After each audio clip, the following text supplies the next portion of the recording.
Graça e paz. Hoje eu vim trazer uma palavra para você sobre falsos profetas.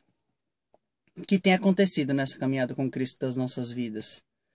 Quantos homens se julgando homens de Deus, com igrejas enriquecedoras, muito dinheiro, pessoas pegas pelo seu desespero emocional, psicológico, pela sua necessidade financeira, querendo prosperar, mudar de vida, ou com uma doença, uma enfermidade, dando tudo o que tem e o que não tem para conseguir a cura. E outras coisas mais pegas pelo medo, ensinamentos do Antigo Testamento para pegar a pessoa pelo medo, pela culpa, pelo dever, pela obrigação. E hoje eu vim trazer uma palavra para vocês que está em 1 Timóteo 6, do 3 em diante, diz assim: se alguém ensina outra doutrina e não concorda com as sãs palavras do nosso Senhor Jesus Cristo, e com o ensino segundo a piedade, e enfatuando, nada entende, mas tem mania por questões e contendas de palavras de que nascem inveja, provocação, difamação, suspeitas malignas, alterações sem fim, por homens cuja mente é pervertida e privado da verdade, supondo que a piedade é a fonte de lucro. Supondo que a piedade é fonte de lucro. A própria palavra do Senhor nos diz que no fim dos tempos, que é a nossa era, existiriam falsos profetas que tentariam enganar até os mais sábios. Agora você imagina aqueles que não conhecem muito a palavra do Senhor. Uma das coisas que eu ouvi esses dias, que é uma grande verdade, é que uma blasfêmia é uma blasfêmia tão grande nós termos a palavra do Senhor e não nos deleitarmos nela, não nos enriquecermos da palavra do Senhor para ficarmos atentos contra os falsos profetas. O que tem acontecido hoje é uma grande disputa de igrejas, placas de igrejas. Igrejas a qual não fazem nada pelos aqueles que estão para o lado de fora. Eles só fazem para os que estão do lado de dentro. Mas Jesus veio para quem? Para os caídos, para os oprimidos. Jesus veio para aqueles que passam dificuldade e necessidade, que estão perdidos. Ou seja, as ovelhas perdidas. Mas as igrejas de hoje, a maioria delas, inclusive você que está assistindo esse vídeo, analise a sua igreja. Igreja que eu falo é denominação, placa de igreja. Analise o lugar que você está e veja se a sua igreja faz obras para o lado de fora. Faz obras para o lado de fora no sentido de buscar pessoas no mundo, ou se ela só faz eventos, só faz coisas para aqueles que estão dentro. E ainda mais, se cobra por isso.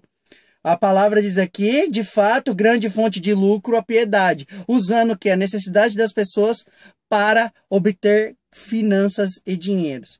Esses homens que estão sobre essas autoridades, nessa direção, esses homens são pessoas enviadas de Satanás.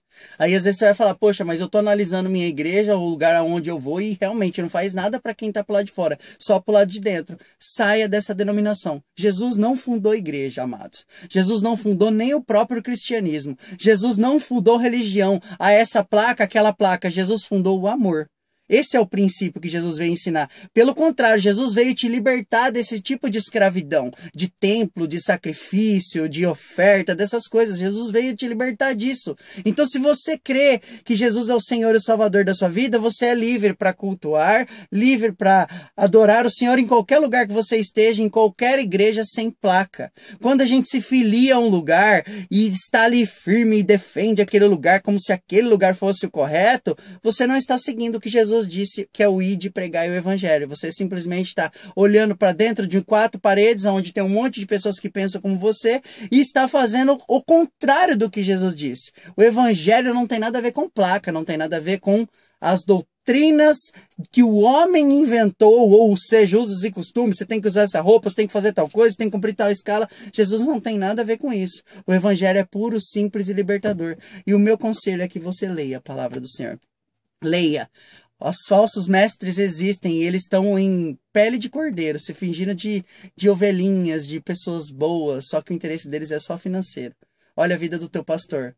Tem uma vida muito de magnata? Tem uma vida Porque o crente tem que... Não, tem que ter uma vida comum, irmão. O seu pastor não pode ter uma vida de playboy enquanto você trabalha e se mata às vezes para ganhar um salário mínimo. As coisas têm que ser equilibradas. Então, o falso profeta é aquele que aprisiona, aquele que fala que você tem que necessitar dele o tempo todo, que você ainda não está pronto, aquele que, quando você chega para ele, ele não aceita perguntas, ele não aceita questionamentos, é um homem que qualquer coisa, está sendo rebelde, você está sendo rebelde. Não existe isso, porque pastor não é cobertura espiritual. Eu preciso estar no lugar, eu preciso congregar, porque eu preciso de uma autoridade espiritual. Isso não existe na Bíblia. A sua autoridade espiritual é Jesus Cristo.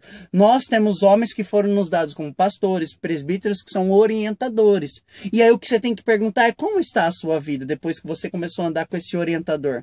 Você foi curado? Foi sarado? Recuperou sua autoestima? Recuperou seu senso de vida? Criou projetos para a sua vida? Ou você está totalmente na dependência? Você cresceu emocionalmente, cresceu espiritualmente, ou tudo que você precisa, você tem que estar atrás desse líder para ver se você pode fazer, você está totalmente na dependência. Como então a gente identifica um profeta de verdade?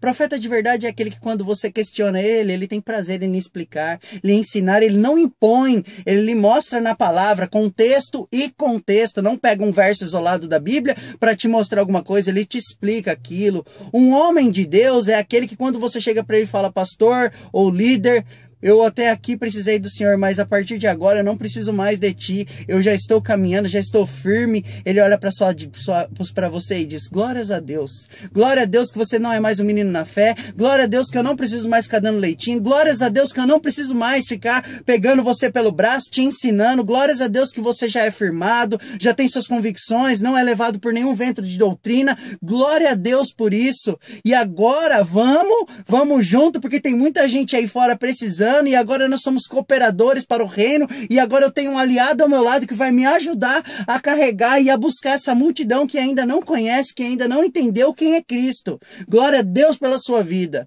Agora o falso mestre não. O falso mestre, ele fica falando, não, você não está pronto, você não pode, não é a hora, você não está certo, você está lá 5 anos, 3 anos, 10 anos, não pode, você dependendo de mim, vai comprar uma casa, pergunta para mim se pode, vai arrumar um namorado, pergunta para mim se pode, tudo você depender dele. Isso são falsos mestres, a Bíblia fala isso, não sou eu. E eu, na minha caminhada, aprendi isso, glórias a Deus, da pior maneira possível, que foi dando tudo que eu podia, que eu não podia, fazendo tudo que eu podia, que eu não podia, para descobrir que no final era só pessoas manipuladoras que queriam simplesmente que eu estivesse debaixo da asa deles ali para eles comandar, dominar e controlar totalmente a minha vida. Que isso não venha acontecer com você. Porque glórias a Deus que Deus tem erguido homens para falar desses assuntos. Pouco se vê você falar desse assunto. A maioria das vezes você vai falar sobre vitória, você vai vencer, Deus vai te dar, que é o que a maioria gosta de ouvir. Eu também gosto de ouvir isso.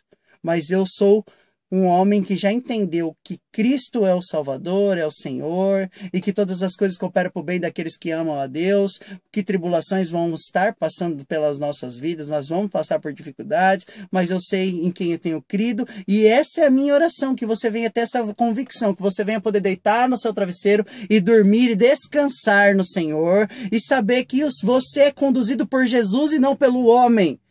É a palavra que liberta. Leiam o Evangelho, amados. É só ler. Leia o Evangelho. Não precisa se preocupar com capítulo, versículo. Começa a ler, abre Mateus e vai lendo. Leia o Novo Testamento, que você vai entender o que Jesus falou, como Jesus agia. E cada vez mais que você lê o Novo Testamento, você vai entender como Jesus quer que você caminhe.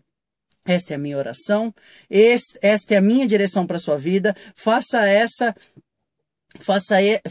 análise da sua vida. Faça essa análise. Não fique preso ao, você vai ficar pulando de igreja em igreja. Primeiro que não existe igreja, irmão. A igreja somos nós. O templo é o lugar onde nós escolhemos para ir. Não importa. O importante é você estar bem e não fazer parte das coisas erradas para que nada venha sobre a sua vida. Você não ser conivente com isso. Então essa é a palavra e a direção que eu venho trazer para a sua vida hoje, em nome de Jesus. Que Deus te abençoe. E qualquer dúvida, pode deixar os comentários embaixo do vídeo, pode chamar inbox que eu tiro as dúvidas e estamos aí para isso. Deus abençoe e fique com Deus, em nome de Jesus.